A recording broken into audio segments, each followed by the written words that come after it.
Hello there, it's Bibi Cameron here for Knit and Tangle, and today I want to share with you a couple of projects using oak leaf stamp set and dies and landscape duo set simply stencils.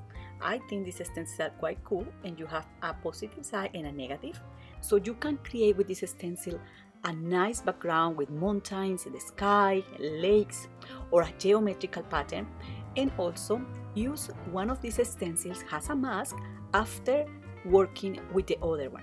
So I'm going to explain you that better in this video. And as I was crazy to try gilding flakes, I mixed everything together to create the projects I'm going to share with you today. To start, I'm going to place the paper on top of this board, then I'm going to grab the stencil, I'm going to place it on top, and I'm going to use masking tape to keep everything in place. And I'm going to be using this glue. It's called Cosmic Shimmer Flake and Glitter Glue, and this has been the best glue I found to work with the stencils and the glimmer flakes.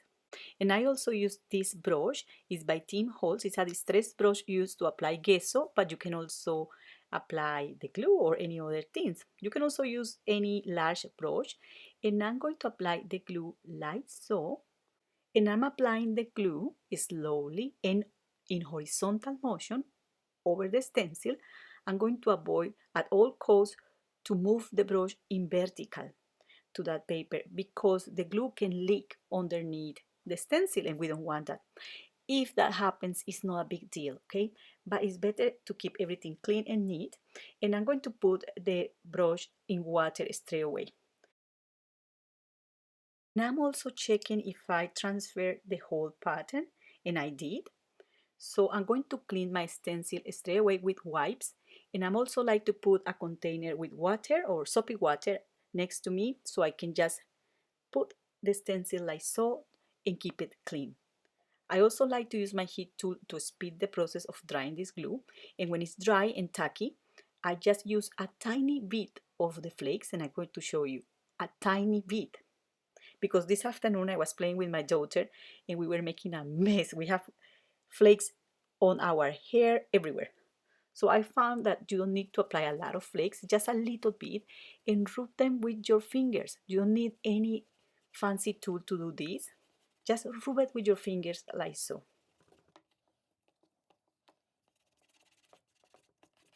If at some point you feel that you are using too little flakes, you can just grab more, but check out, I'm just using those that I have on my fingertips.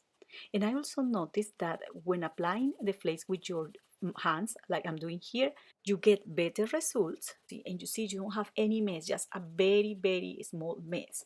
But when you are working with flakes, you know that the flakes go everywhere, but it's not that bad. At the beginning, I was using a container and a bunch of things, but I ended up working just on my table, using a wipe constantly to keep the desk clean. As I was using too little flakes, there is not too much worry about wasting my flakes. Okay, now I'm going to use this anti-static powder. This is the same powder I used before stamping with clear Versamark ink, and this is because the paper remains a little bit sticky, and as I'm going to be applying another colors of flakes, I don't want those other flakes to stick on it. So I'm going to use the stencil now as a mask just to cover the previous flakes I just applied, and I'm going to apply glue again in the same way I did before. To remove the stencil, I noticed there was two corners there without glue, so I just grabbed the brush and I reapply glue there, and I use my heat tool to dry the glue quicker. And what I like the most about this glue is that it's very strong, but it was very easy to clean from my stencils. So now I'm applying the silver flakes like so, and you will see that I get perfect seams between the different colors of flakes. So this afternoon I was trying the flakes with the stencils, and also I was playing with my toddler Emma, applying the flakes, and she loved it so much. So we create a bunch of paper, and we also use the balloon duo Simply Stencil by Knit and Tangle to make this panel here, and I love it so much. But at that point I was thinking of making a panel with the landscape duo Simply Stencil because I want to make a project for Thanksgiving. So here you have a sample of a panel I'm creating using the whole paper just to create a background. But I have to be honest with you, and I'm not a big fan of metallic and glossy backgrounds. I really like clean and simple projects. So what I did was using some of my favorite dyes to die cut these panels and create some very exclusive and delicate embellishments to create tags. So you will think that it's a lot of work to just add the flakes to the paper and die cut it, but the results are really stunning. So I use the oak die to cut the paper that normally will be super easy to remove from the die and create this beautiful die cut. But when you die cut a piece of this paper, you will notice that you might need to use a tool or something to be able to get the paper from the die, because just with the die brush the paper is not going to leave the die. And this is because that glue I use to stick the flakes. It's still not a big deal, and you can see here how easy I remove the die cut, but you might need the help of some tool to get that paper out of the die. So I want to show you that as well, because if you have a problem taking the paper from your dies, you will be, what I have to do now? But it's not that difficult, okay? This is so easy, super easy. So I just grabbed this stamp set as well, and I stamped some sentiments with clear Versamark ink, and I embossed it with detail embossing powders by Tonic Studios in matching colors. So I use silver, gold, and also copper. And then I cut some banners to add to my tags.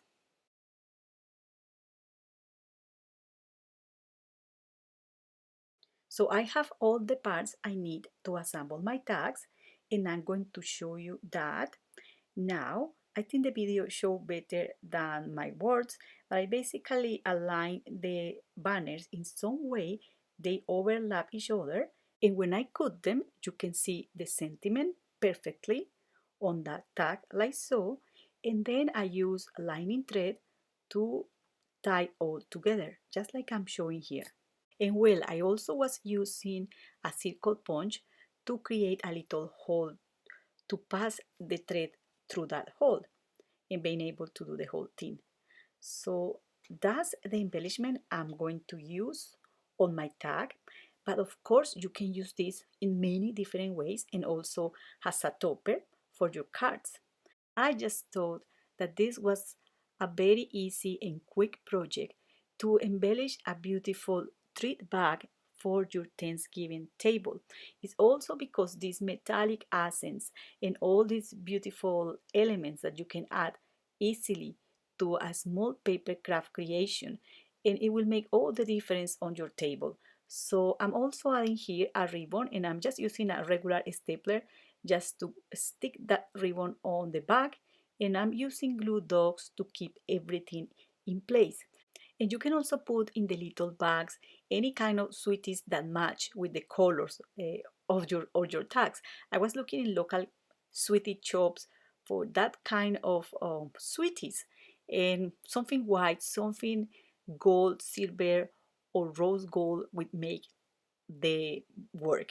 So another thing is you can also use smaller die cuts behind the leaves, and you can also cut that banner in different ways to make it even easier. So that's what I did in this second tag. They are not exactly the same, but they are very similar tags, and I create another one just to share with you today as well.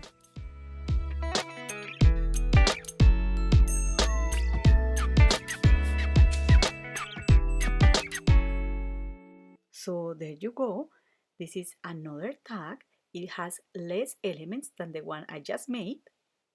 You can see here the other one, and you can compare them so you can see which are the differences.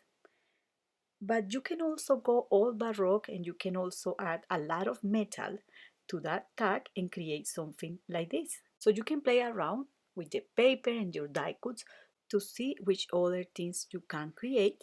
You can also use this as a topper for a card or a box, or you can also create a card using the same composition. If you see there, what I did was using the same idea, but this time I die cut a window in the center of the panel. That's a square window, and behind that I added crafty foam to add dimension, and I glue the metallic panel just behind that so that it doesn't overtake the whole front panel of the card and it looks quite more simple and elegant. I really like this paper. You can see how nice and how well defined those waves or that pattern created by the stencil looks in that paper. So I hope you can give a try to this technique, and I also hope you like this video with ideas and inspiration to use your knit and tangle supplies. Thank you very much for watching and happy crafting! Bye!